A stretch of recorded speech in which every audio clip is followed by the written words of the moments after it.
Hello students, we are discussing chapter first of the 12th class chemistry. The name of chapter is solid state. In the last lecture we discussed on Bravais lattice, and now today we will discuss on calculation of number of atoms per unit cell. ठीक है, per unit cell आपके कितने atom present है उसको हम calculate करेंगे. ठीक है, उसको किस चीज़ से डिनोट करते हैं हम? Z effective. लास्ट लेक्चर में भी हमने इस बारे में बात की थी. इसके लिए क्या है, आपके पास 3-4 टाइप्स के रोल्स है. ठीक है, जो आपका प्रेजेंट है एटम कॉर्नर्स पे, वो एक एटम शेयर करता है 8 यूनिट सेल. ठीक है, मीन्स एक यूनिट्स का कंट्रीब्यूशन कितना होता है एटम का एक यूनिट सेल में? 1/8 पार्ट. ठीक है, और जो आपका एजेस है, ठीक है, the point among an edges is shared by 4 unit cell. वो शेयर करते हैं 4 यूनिट सेल से. मीन्स कंट्रीब्यूशन कितना होगा? 1/4 कंट्रीब्यूशन. नेक्स्ट है आपका a body centre point lies 1 particle. Body centre में क्या है आपका? 1 पार्टिकल प्रेजेंट होगा विद इन द बॉडी. तो उसका कंट्रीब्यूशन किसी के साथ नहीं होगा. वो क्या है? ओनली यूनिट सेल में प्रेजेंट होगा. दूसरे यूनिट सेल के साथ उसका कोई कंट्रीब्यूशन नहीं होगा. फिर फेस सेंटर्ड में क्या है? जो आपके एटम्स फेस में प्रेजेंट है वो क्या है? 2 यूनिट सेल के साथ अपना एटम शेयर करेगा. ठीक है, तो ये क्या है? Half of it particles given unit cell. तो इसका कंट्रीब्यूशन एक यूनिट सेल में कितना होगा? Half. Now in cubic calculation of number of particles in cubic crystal system. अब हम बात करेंगे क्यूबिक क्रिस्टल सिस्टम में पार्टिकल्स की कैलकुलेशन कैसे करेंगे. ठीक है, अब क्यूबिक क्रिस्टल सिस्टम क्या होता है? जिसमें आपकी एजेस लेंथ क्या है? इक्वल होगी, और एंगल क्या है? Alpha equal to beta equal to gamma.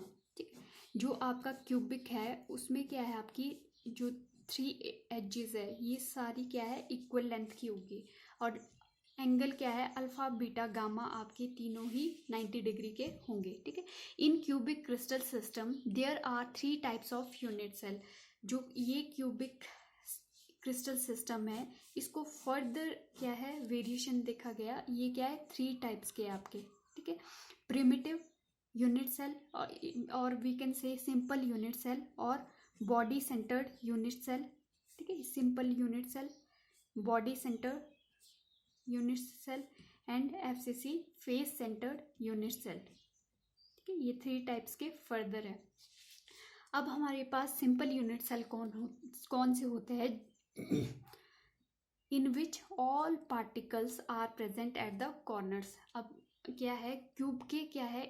Corners पे आपके 8 पार्टिकल्स प्रेजेंट हो गए, क्योंकि क्यूब में कितने हैं? 8 कॉर्नर्स प्रेजेंट है. तो 8 कॉर्नर्स में आपके 8 पार्टिकल प्रेजेंट होंगे सिंपल यूनिट सेल में. और बॉडी सेंटर्ड यूनिट सेल में क्या होगा आपका? जो 8 एटम्स आपके पार्टिकल्स प्रेजेंट होंगे कॉर्नर्स में, प्लस 1 एटम प्रेजेंट होगा आपका within the body of the unit cell, और we can say centre of the unit cell. और जो आपका FCC है फेस सेंटर्ड यूनिट सेल, इसमें क्या है? आपके कॉर्नर पे तो प्रेजेंट होंगे 8 पार्टिकल्स, प्लस आपके 6 फेस जो है आपके क्यूबिक के. कितने हैं आपके क्यूब के? कितने फेस होते हैं? 1 2 3 4 फ्रंट एंड बैक, 6 फेस. ठीक है, तो 6 फेसेस पे आपकी क्या है? प्रेजेंट होंगे पार्टिकल्स. ठीक है, तो ये डिफरेंस है इसमें. अब हमने नोट करना है पर यूनिट सेल कि कितने पार्टिकल प्रेजेंट है. ठीक है, ये तो लैटिस फॉर्म कर रहा है ना, लॉन्ग.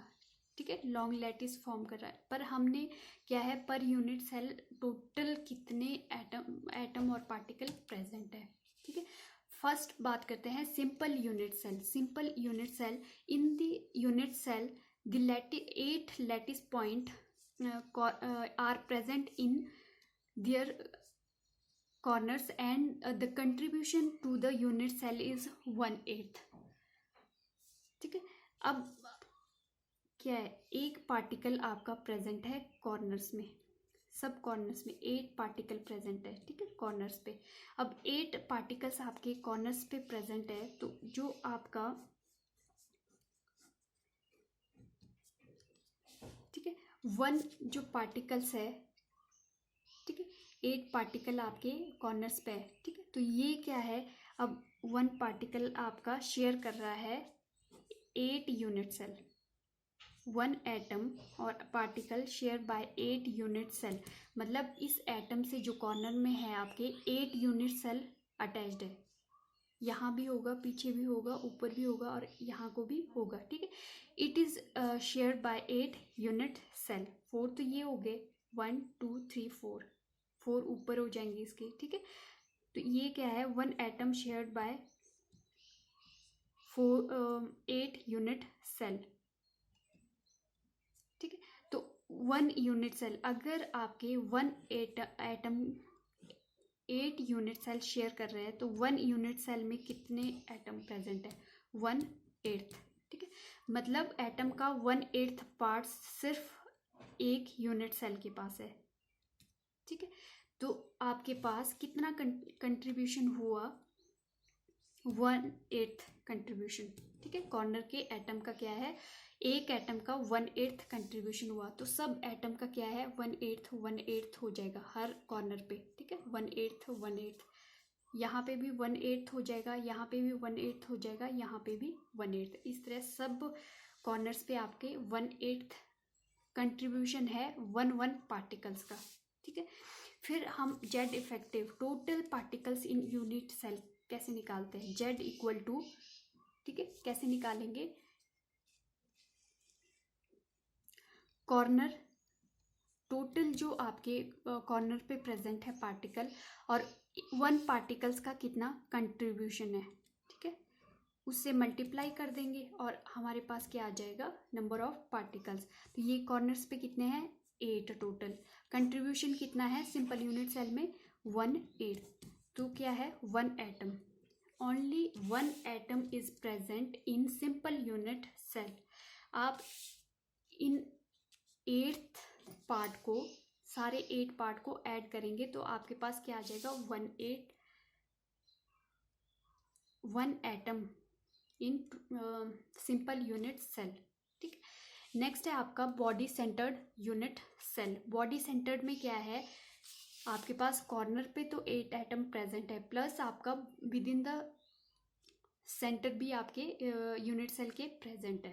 ठीक है, तो 1 एटम तो ये हो गया सेंटर का, प्लस अभी हमने देखा सिंपल यूनिट सेल में 8 इलेक्ट्रॉन, तो 1 कंट्रीब्यूशन ये हो गया, तो 2 एटम प्रेजेंट।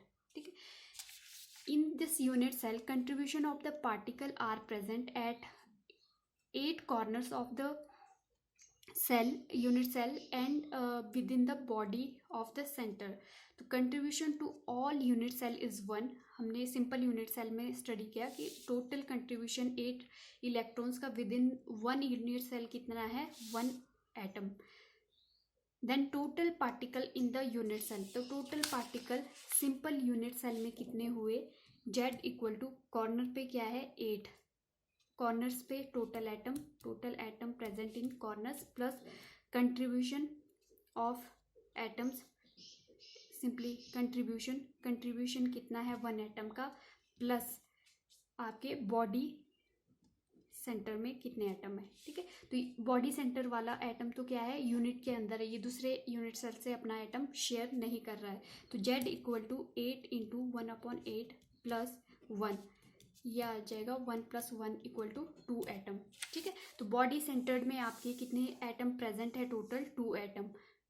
ठीक है, 2 एटम प्रेजेंट है, और जो आपके सिंपल यूनिट सेल में वो क्या है, 1 एटम प्रेजेंट है। ठीक है, अब बात करते हैं फेस सेंटर्ड यूनिट सेल की। ठीक है, फेस सेंटर्ड में क्या है, आपके 8 इलेक्ट्रॉन्स तो आपके कॉर्नर में प्रेजेंट है, प्लस आपके 6 फेस में प्रेजेंट है। ठीक है, तो इसमें क्या है, in this unit cell contribution of the particle is present at the corners as well as 6 faces, hence the contribution to the cell is 1/8 corner plus half faces. अब जो आपके फेस सेंटर में है, ठीक है, तो 8 आपका कंट्रीब्यूशन क्या है, corner, total corner plus 6 faces into contribution,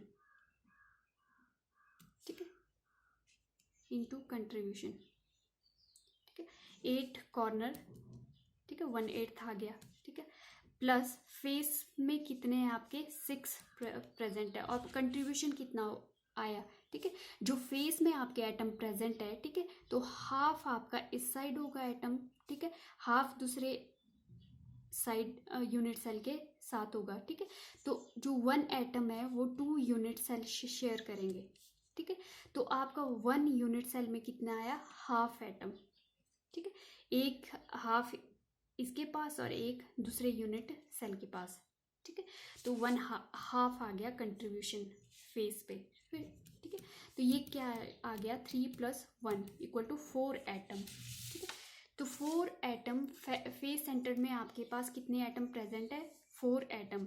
simply हम हमारे पास फॉर्मूला होता है, डायरेक्ट भी हम इस फॉर्मूले से निकाल सकते हैं, Z = NC/8 + NF/2 + NI/1,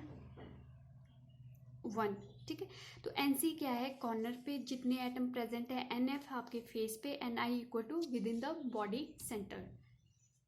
thank you.